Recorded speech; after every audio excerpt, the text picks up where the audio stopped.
time to start verifying this Ether channel that we built in the last video. And I gotta be blunt here, especially for longtime listeners. It does feel like I violated my own prime directive because I'm always saying, trust but verify. And we put the ports in the Ether channel. I know we didn't do any show commands to show you that the ports were actually in there. I did want to reinforce some things we had just said in the previous video about the port costs and the impact of ports disappearing. And also, as you are about to see, Ether channel commands are really long-winded. The show commands are. But at least we finally get to type the word Ether channel because we're going to start with show Ether channel. And then look at some options here. We can put in our group number, and we also have detail, we've got port, we've got protocol, and summary there. One line summary per channel group sounds pretty good. We might come back to that one, but I want to visit some of these group number specific commands, which are going to look remarkably like the general commands. So that first batch is great to run if you have multiple Ether channels running on a switch and you want to do some comparison, that kind of thing. But if you have multiple Ether channels and you really just want the info about one of them, I like to put in show Ether channel and then just go with the group number and then follow it with one of these 5 options. So let's go ahead and start with summary. And we got a lot going on here, but what exactly do we have going on here? Well, if this is the first time you've ever seen this command, you could still come up and say, okay, I can see what's going on because we've got a flag table at the very top and we look like we have some flags on the bottom of the output under port channel and ports. So it's a good time for me to remind you that for everyone, there's a first time in seeing a particular command. Don't let it panic you. Don't let it throw you. Just take a look around, whether it's a debug or a show command, and just see what you can see. And here we see a bunch of flags up there. We have 14 different flags. And a couple of these you have to watch because they mean one thing in uppercase and another thing in lowercase. If you'll note that the lowercase s stands for suspended, but the uppercase s stands for layer 2. And we have the letter U in there as well, uppercase U for in use, lowercase for unsuitable for bundling, which does not sound good. So we're kind of glad we don't see any of those, but you got to watch those cases because you don't want to look at SU down here and say, oh, okay, I've got an unsuitable for bundling port somewhere. You don't want to do that. So we've got one channel group in use, and it is channel group number 2. And going from left to right, it's going to tell you first your port channel, and we have uppercase S and U here. And we just mentioned what those stand for, layer 2 and in use.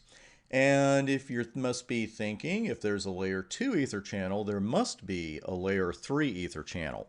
And there is. And also another huge clue is the fact we have layer 3 right here, which I'm sure you already noticed. Thing is, I want you to know that layer 3 Ether channels exist. They are not part of the CCNA curriculum, and we have to stop somewhere, so we're not going to go into those in this course. But those are Ether channels that you can actually assign an IP address to and use in routing. They do come in handy on occasion, but we're sticking with layer 2 Ether channels here. Also, on your exam, and generally speaking, really, when someone says Ether channel, they mean a layer 2 Ether channel, because L2 Ether channels were around long before the L3s ever came along. So if someone is referring to a layer 3 Ether channel, they're going to say that full thing, layer 3 Ether channel or L3. But if you just hear Ether channel again, they're talking about layer 2. So let's look under protocol here, and how can we have no protocol? Well, we have no protocol here because we didn't use either of the negotiation protocols, LACP or PAGP. We used the on option, and certainly nothing wrong with that. You're going to see it quite often, probably on your exam if they ask about Ether channels, and you'll definitely see it quite often in the real world. So nothing unusual about seeing a dash here showing you that you did not choose one of those protocols. Now under ports, we have the letter P next to all 4 of them, and you can see that stands for bundled in port channel. This is exactly what we want to see. This is precisely and exactly what we want to see. We want to see the port channel, layer 2, and in use, and we want to see a P next to every one of the ports that is bundled. But, I like to show you things or show commands when things aren't working as they should. So let's go ahead once again and shut down port 1 here on switch 2, and then we'll run show Ether channel 2 summary again and see what we see.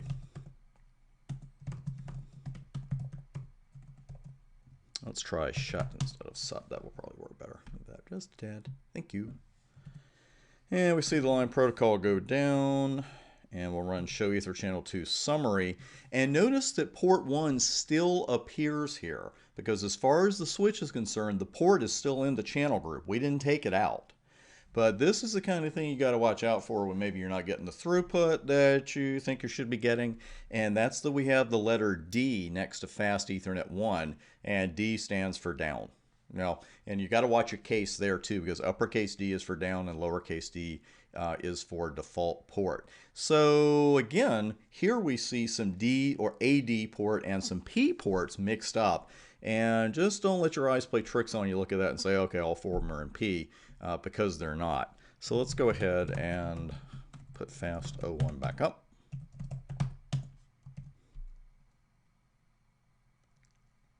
If you giggle during that, it's okay. So let's run show spanning VLAN 1 more time. Talking to someone here, but to you too. And you see everything's right back up. So again, as long as you don't take the channel group command off, any port that has a problem, once you resolve it, it should rejoin the ether channel with absolutely no problems at all. Let's take a look at another option here with show ether channel 2. And this time we're going to run port channel. And I like this one because, you know, occasionally in this business we have to do some detective work. Because I hope you're sitting down for me to break this to you. And if you're not, you might want to sit down. But sometimes people don't tell the truth. And sometimes they do it because they're just doing it accidentally. Sometimes they're doing it to cover their own butts. But, you know, we've been there in networking. Oh, no, that trunk has been up for 3 years. You know, when you run a command, it's been up for an hour and a half. You know, or did you mess with this? No. And then you look at it and it's like, hey, well, somebody bundled and unbundled ports. And that's exactly what just happened here, because at the top of this output, we have age of the port channel right now is 25 minutes 34 seconds, going back to the recording of the last video. And it's even going to tell you how many ports you've got in it. That's nice to know. Port state equals port channel aggregate in use. We like that. And again, there's no protocol involved, anything like that. Ports in the port channel, it's even going to tell you what 4 ports you have on. What's the ether channel state? And this is what I really like when you're troubleshooting. It's going to tell you not only how long it's been since the last port was bundled, how long it's been since the last port was unbundled, it's even going to tell you which interfaces it was. And that really comes in handy, especially for some more advanced ether channel troubleshooting. So as you move on in your studies and in your career, don't forget this command, because it's extraordinarily helpful with ether channels. Again, it's show ether channel, then the group number, and then port channel. Well, let's take a look at the protocol option. Well, that was simple. Not a whole lot for me to show you here. I'm not exactly going to say, well, we're saving some of this for future studies, because we're not. The protocol, the mode is on, and that is just it. Now, we will go with detail here, and a little word of warning. Whenever you use detail in a Cisco command, you usually get a lot more information than you actually need. But sometimes they're pretty handy. But this one's pretty good. Show ether channel 2 detail. And starting at the top of that output, it's going to tell you the group state, which is layer 2, how many ports are in it, and what the number of maximum ports is. Then it's going to tell you how many port channels you have and the protocol.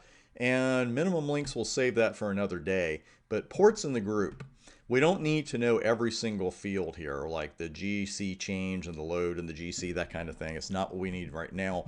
But a couple of these fields you do want to pay attention to, and that is port state in particular, up, master, and bundle. And we really like that. It's exactly what we want to see is in bundle. Tells you what channel group it's in, tells you what port channel it's in, and really that's about it. And also how long this particular port has been in its current state.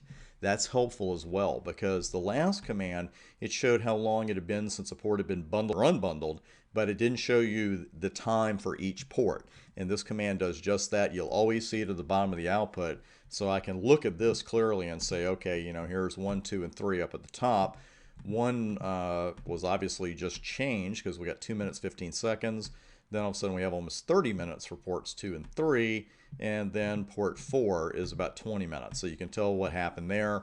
2 and 3 were in the group. 4 was added a little while later. And then what we can tell from that output of age in the port in the current state on port 1 is that it was just put back in a few minutes ago. So that's going to show you the port channels in the group at the bottom. And this information should look familiar. Age of the port channel at the top, time since the last port bundled and unbundled at the bottom, and that is good stuff to know. So just one more here before we move on at show ether channel. And we're just going to go with detail here and not put port group. And again, this is a good command if you want all the information you can possibly get about all the ether channels the switch is running. But as you can see, the information is really the same as you're going to get with show ether channel group number detail. It's just that that particular command will filter some of it out for you. So now you see why I saved the verification commands. Yes, we've been verifying for about 10.5 minutes here, and that's a lot of verification. But again, good commands to know, especially for those dreaded future studies when you start working with layer 3 ether channels and when you start working with some more of these details that ether channels can go into. But a lot of places just use a simple old ether channel. You just put channel group X, choose your mode, and you're ready to go. Speaking of choosing modes, we're going to take a look at PAGP and LACP, those two negotiation protocols. We'll discuss those and see them in action on the very next video.